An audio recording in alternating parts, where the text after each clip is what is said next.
The hall was silent. Not the respectful kind of silence, but the kind that strangles the air, like the breath before a verdict. Cameras were already rolling, red dots blinking across the room like watchful eyes. The air was dry, suffocating even with the fans buzzing above. Soldiers stood at every exit, not for show, for truth. Ibrahim Traoré stood alone at the front of the room. No podium.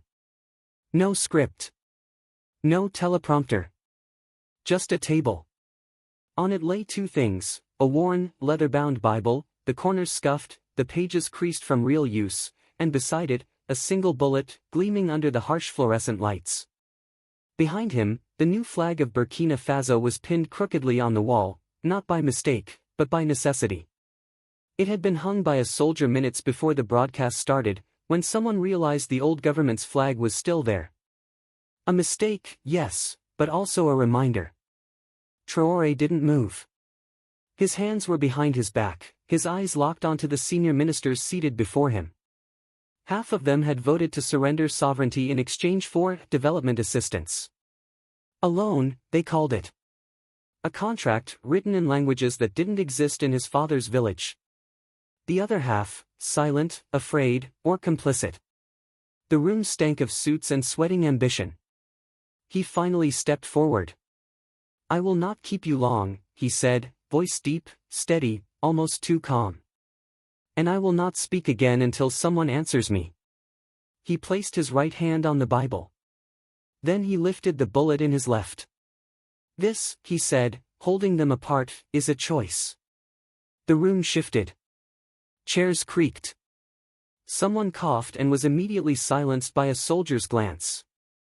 "For too long, we have lived between these two, words written by foreign missionaries, and weapons manufactured in foreign factories," he said. One offered salvation. The other offered silence. A pause. But neither was ours. Not really. And today, I ask you, which do you want to be ruled by? The question, deceptively simple, floated like poison in the room. These men had made careers out of not answering real questions. Traoré walked to the edge of the table and placed both items down again, carefully. The thud of the bullet echoed louder than the Bible's soft thump. Today, a convoy of UN peacekeepers sits outside Ouagadougou. 50 kilometers away. Their orders are to assist with democratic transition and maintain regional stability. A minister stirred. Colonel Douamba, the interior minister, whispered, "They're bluffing." Traoré turned his gaze toward him.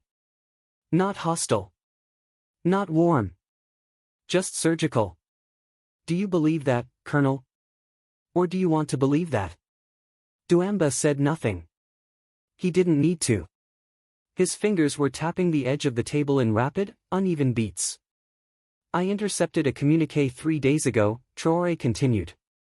"A request for preemptive stabilization action, signed by one of you." Gasps. A few eyes widened. One minister's pen rolled off the desk and clattered to the floor, echoing across the concrete tiles. Traoré didn't name names. "Not yet. You were willing to invite foreign troops into our soil, to maintain your power. To protect a chair. To silence protest. To quiet a nation that is already choking on silence." Still no answer. He moved to the edge of the stage. "This morning, I buried 2 soldiers, not because they lost a battle, but because they were betrayed by their own command. Shot in the back during a routine patrol in the north. Ambushed. Someone had leaked their route." His voice broke, just for a second. Barely noticeable, but real. The pain bled through, and then he locked it back inside. "I want to know who did it," he said. Silence. "And I want to know which future you believe in, the word or the weapon." He pointed to the Bible. Justice. Compassion. A nation built not by revenge, but by reason. He pointed to the bullet. Or this, the path of coups and shadows and eternal war. A nation of orphans. Graves. Forgotten names carved into concrete. He let the words hang. "You choose now. Not next week. Not in committee. Not with a press release. In front of the people. Here. The camera panned slowly across the room. Outside, millions were watching. Cafes had paused service. Schools had turned the speech on for students to watch. In the capital, men with phones watched under shade trees. In the villages, elders sat by radios, listening not for news, but for judgment. Traoré looked each minister in the eye. Whosoever chooses the Bible, stands with me now. Whosoever chooses the bullet, stay seated. But know what you choose, and know the people will too. He stepped back. Folded his arms. For a moment, nobody moved. Then, one man stood. General Bako, once a critic of Traoré, now a ghost of his former defiance. His back was straight. His face grim. He walked behind Traoré, slowly. Then another. A woman, Minister of Education. She said nothing. Just stood. One by one, some rose. Some hesitated. Others didn't rise at all. Traoré kept watching. But he didn't smile. Didn't nod. Didn't even blink. Because the one man he needed to stand, hadn't moved. Prime Minister Kaboré. His mentor. His betrayer. His brother-in-arms turned stranger. The man who had once whispered, "Power doesn't corrupt, Ibrahim. It reveals." Kaboré sat still, hands clenched, face blank. Then, he reached under the desk. A soldier raised his rifle instantly, others followed. Traoré raised his hand. Let him. Kaboré slowly placed something on the desk. Not a weapon. A folded note. Traoré walked forward, picked it up, and opened it. He read. His face changed. Not anger. Not shock. Something colder. He looked up, directly into the camera. And then he said just one word. Broadcast. The moment Ibrahim Traoré said broadcast, the control room complied. No cuts.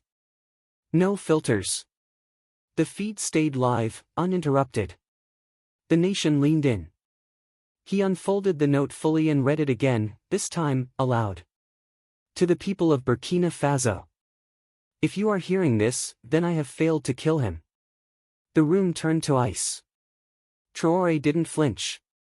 His voice, eerily calm, carried the weight of betrayal heavier than any bullet. You will ask why I tried. You'll call me a traitor.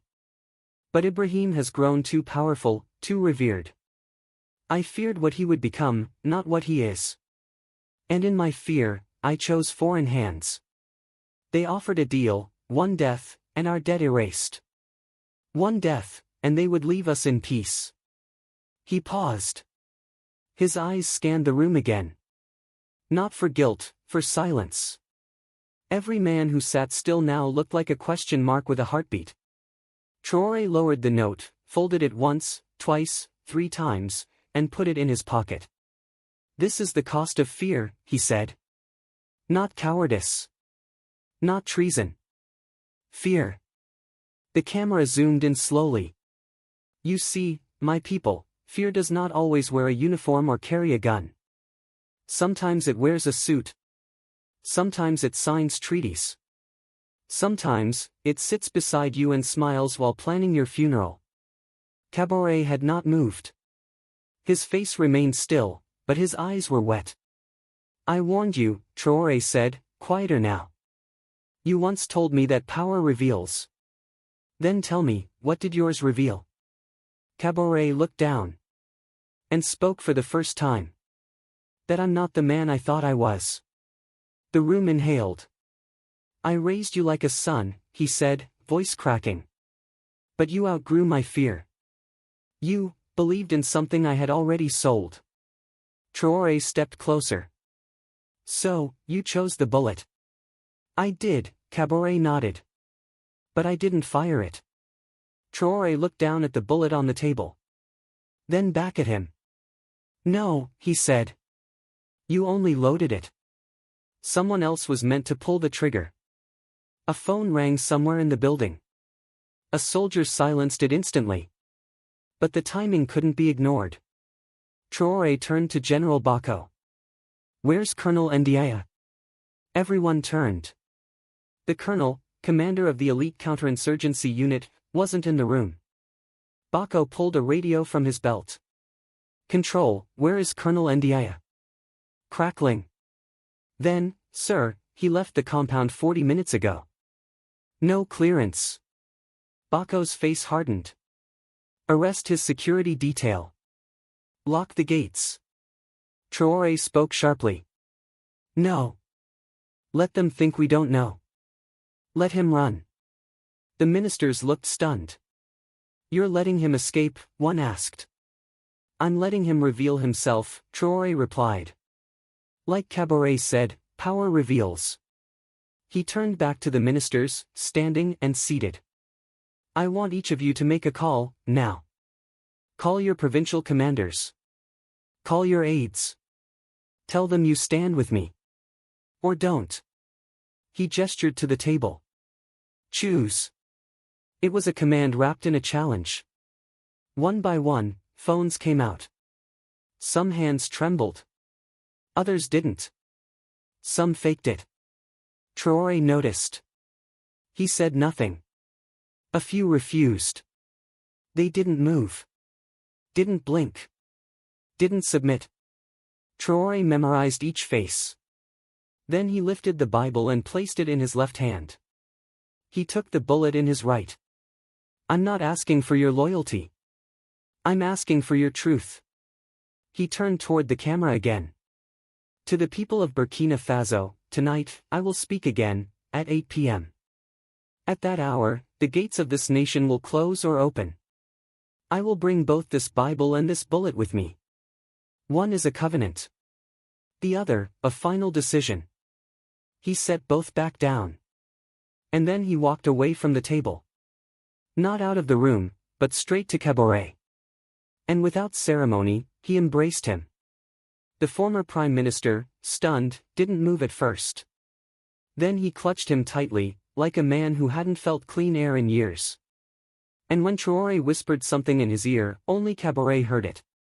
Whatever it was made him collapse in the chair the moment Traoré stepped away.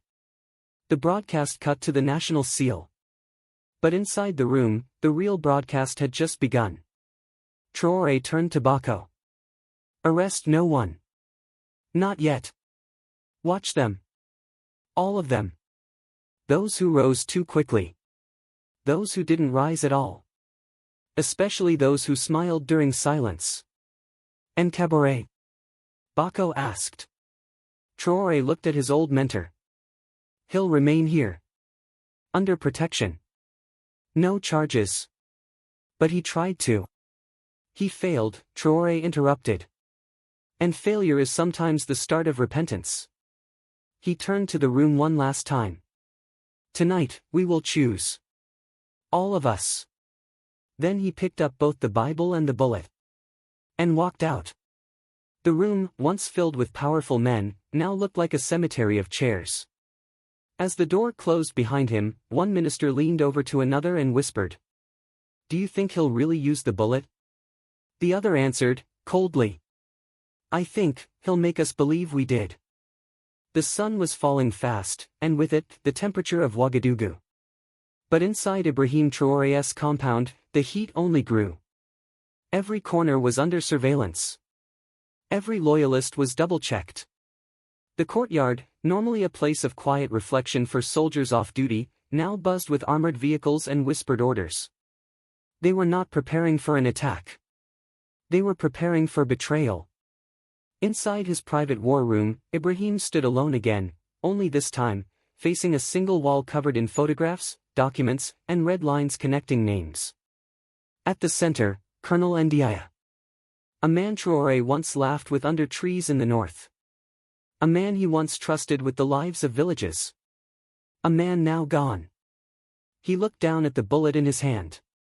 "They never choose to fire it themselves," he murmured. "They always find someone else." The door opened with a sharp knock. General Bako entered. "We found him." Or at least, his trail. Traoré turned. Bako continued. Border cameras picked him up 20 minutes ago. He's heading toward the eastern corridor. The old French airstrip. Traoré's jaw tightened. He's running for extraction. No, Bako said. He's not running. He's meeting someone. Who? Bako handed him a photo, grainy, captured from a satellite feed. It showed Ndiaye speaking with a tall white man in civilian clothes, holding a steel briefcase. The man's face was partially turned, but even the half-profile was familiar. Traoré closed his eyes. It's Lambert. Bako stiffened. The intelligence attaché? No. The architect. The man who's been building this collapse from behind embassy walls. He's not here for diplomacy. He's here to watch a nation fall. And the briefcase? Traoré opened his palm, revealing a grainy screen grab of a similar case, from 2 months ago. That one had arrived just before a presidential assassination in a neighboring country. He brought payment. Bako clenched his fists. Permission to intercept, sir. No. Sir. Traoré walked to the window. They want a gunfight. They want chaos. They want me to look like the villain on the 8 o'clock news. He picked up the Bible. Then the bullet. Again. We won't give them war, he said. We'll give them truth. Live. Bako exhaled, unsure. And if truth doesn't stop bullets? Then we bleed. But we bleed with purpose. He turned. Prepare the convoy. We're going to the old cathedral. That's where I'll speak tonight. Bako hesitated. That's exposed ground. I know. Snipers could have the rooftops. Drones could be circling. And the people will come anyway. Traoré looked him dead in the eye. If I die, let the bullet speak. But if I live, he raised the Bible, let the word rebuild. At 7:49 p.m., the cathedral plaza was full. Families stood shoulder to shoulder. Mothers held children on their backs. Elders leaned on canes. Teenagers climbed onto rusted buses and rooftops. They weren't there for spectacle. They were there because the choice was real. Traoré arrived without armor. No bulletproof vest. No shield of soldiers. Just Bako, a single camera crew, and the Bible and bullet resting again on a wooden table in front of him, between 2 candles. A cathedral bell tolled once. And silence took the air. I was warned not to come here, he began. His voice echoed through hidden speakers placed along the plaza's edges. Every man, woman, and child heard the conviction in each word. I was told it was dangerous. That it was a trap. That if I stood here with nothing but truth, I would be swallowed by lies. He looked across the crowd. But I came anyway. Because tonight, the lies end. He lifted the bullet. This was offered to me, as a warning. A reminder. That any leader who refuses foreign terms will end up like Lumumba. Sankara. Gaddafi. A few murmurs. A few gasps. But no noise rose. They showed me the footage. They said, we can make you vanish. Or we can make you a legend. Which is worse? He held up the Bible. But I still chose to stand. He stepped forward. I tell you now, this bullet does not scare me. This word does not enslave me. And your voices, your lives, will never again be held hostage by men with suits and silencers. He pointed to the crowd. You are the nation. Not me. Not a flag. Not a bank account. And tonight, I will not ask you to trust me. I ask you to choose. He placed both items on the edge of the table. Do we build a future with justice? Or do we answer bullets with bullets until none of us are left? From the back of the crowd, a child yelled, too loudly for a whisper, too pure to be coached. Choose the Bible, Mr. President. The crowd rippled like a wave. And then, gunfire. Crack. One sharp shot. Bako tackled Traoré instinctively, slamming him behind the table. Screams. Chaos. Panic in the square. But Traoré's voice rose above it all. Stop. He stood, blood on his collar. Not his. He turned. A soldier lay sprawled on the cathedral steps, rifle still in hand. Shot in the head. Another figure ran from the crowd, dressed like a vendor, but moving like a killer. Bako fired once. The man dropped, dead. And at his side, a second bullet. Engraved with Traoré's name. The crowd gasped. Traoré didn't. He stepped back to the table. Picked up the original bullet. And held it in the air. They tried again, he said. But still I stand. And then, with deliberate motion, he placed the bullet back on the table and held the Bible high. I won't kill for this nation. I will die for it. The plaza erupted. Not with fear. With applause. And somewhere beyond the roar, in a dark hotel room across town, a pale man named Lambert turned off the television. And picked up his phone. They chose the Bible, he whispered. The line crackled. A voice replied. Then we prepare for war. By dawn, Ouagadougou had changed. No official proclamation had been made. No laws rewritten. And yet, the people moved as though something sacred had shifted, something heavy had been lifted from the chest of the nation. Merchants opened their stalls earlier. Soldiers at checkpoints saluted civilians. Priests knelt beside imams in prayer. But not all were praying for peace. Inside a steel-paneled bunker beneath the foreign embassy compound, men who had never once set foot on Burkina Faso's red soil argued over screens and satellite feeds. He should have been dead last night, snapped Lambert, his suit rumpled, collar soaked in sweat. His superior, a bald man with rimless glasses and the look of someone who had weaponized diplomacy into an art form, watched Ibrahim's speech replay silently on the screen. He wasn't. And now he's a myth. Lambert slammed his fist on the table. We funded the campaign that fractured the North. We armed his rivals. We even planted the shooter in the crowd. You failed. No, Lambert hissed, the nation refused. He asked them to choose. And they did. The man with glasses sighed, bored. So what do you propose? A collapse. Quiet. Surgical. Turn off the aid taps. Trigger the currency manipulation. Cut infrastructure funding. Make the people blame him for what comes next. The older man leaned forward. They won't. Not now. Not after last night. You forget, Africa is no longer a continent of puppets. It's watching. And worse, it's remembering. A new voice crackled over the embassy intercom. Satellite feed confirms movement near Zone 3. Heavy civilian traffic. No signs of military. But, our listening station in Ghana just picked up a scrambled communique. From whom? Lambert asked. An Eastern Bloc. They're offering him energy infrastructure. No strings.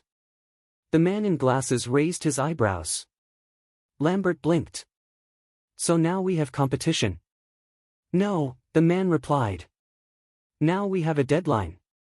Elsewhere, in the shadowed barracks of the capital's 3rd Infantry Regiment, Colonel Ndiaye lay handcuffed to a steel chair, blood pooling beneath his lip, face bruised from resistance, not confession. General Bako stood before him, arms crossed. You were my brother, Bako whispered. We trained together. Slept under the same roof. Ate from the same pot. Ndiaye spat blood.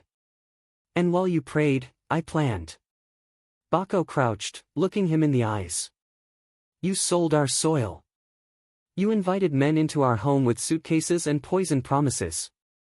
Ndiaye laughed. You think Ibrahim can hold them off forever? You think this Bible is stronger than tanks? Then hunger? Look around you. They'll starve this country in a week. They'll bankrupt it in two. Bako didn't respond. He only reached into his jacket and pulled out something wrapped in cloth. He unwrapped it slowly, revealing a bullet. Not just any bullet. The bullet. Ndia stopped breathing for a moment. That's the one. Yes, Bako said quietly. But it never left the table. He stood. And it never will. At noon, a small press conference was announced. Not by the presidency, but by the people. A collection of village elders, youth leaders, teachers, and market women assembled under a canvas tent in front of the city's central square. No script. No politicians. Only one message. A woman with salt-gray braids stepped forward. My name is Miriam. I've never voted. Never held a title. But last night, I saw something I thought had died with my father's generation.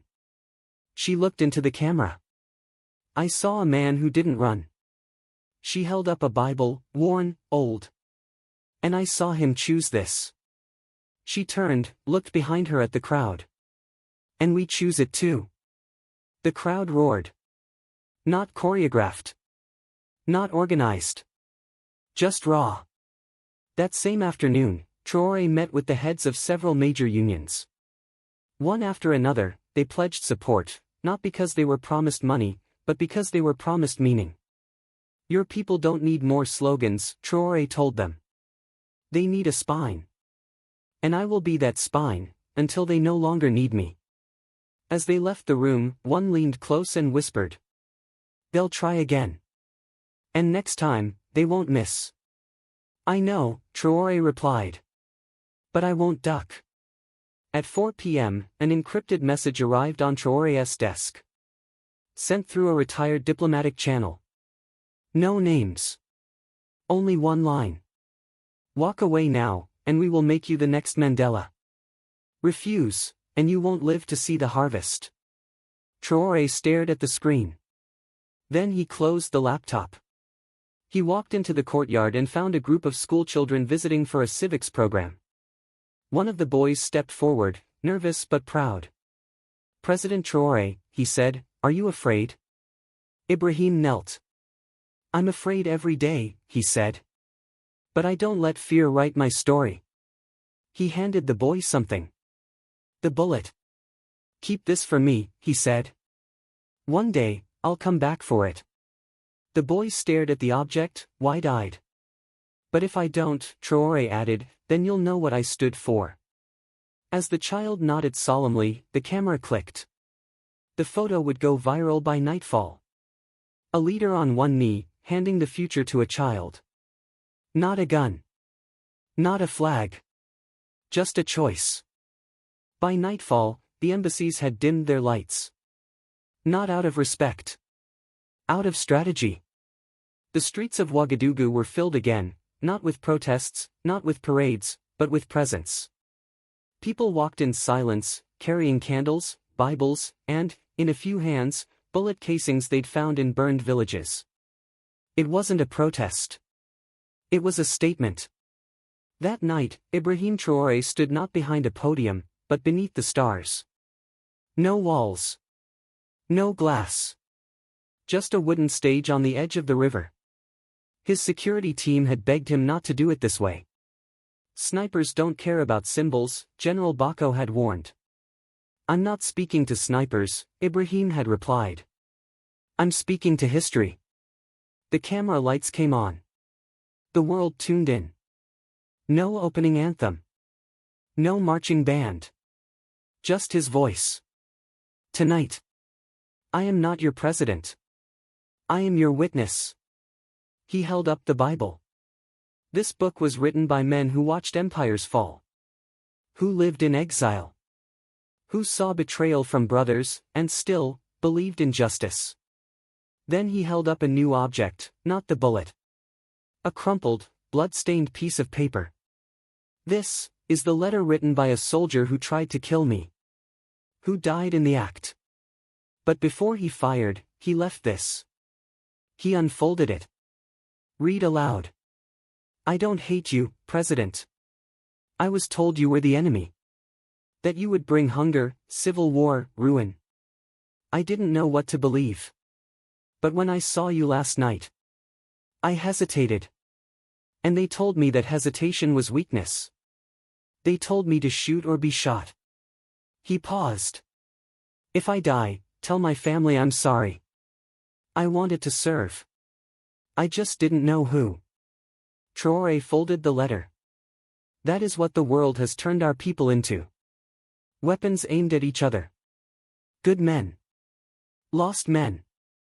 He lifted the Bible again. This is not weakness. He held the bullet in the other hand. This is not strength. He looked into the camera. I was offered exile. A luxurious one. With estates. Honors. Books written about me, as if I had died a saint instead of lived a servant. He paused. I refused. He set both objects down. The bullet stays on my desk. Not in my gun. A hush fell over the nation. I will not be the next martyr. I will not be the next tyrant. I will be something far more dangerous. He stepped forward, voice rising like thunder. I will be uncompromised. Crowd murmurs swelled. A wave of energy built behind his words. They cannot kill us all. They cannot starve every field. They cannot silence 1,000 voices rising at once. And if they try. He pointed to the sky. Then let them know we are not afraid of storms. We are the storm. At that very moment, a convoy of foreign diplomats drove toward the eastern checkpoint, escorted quietly by military police. They were not arrested. They were not harmed. They were simply escorted out. No words exchanged. Because words had already won.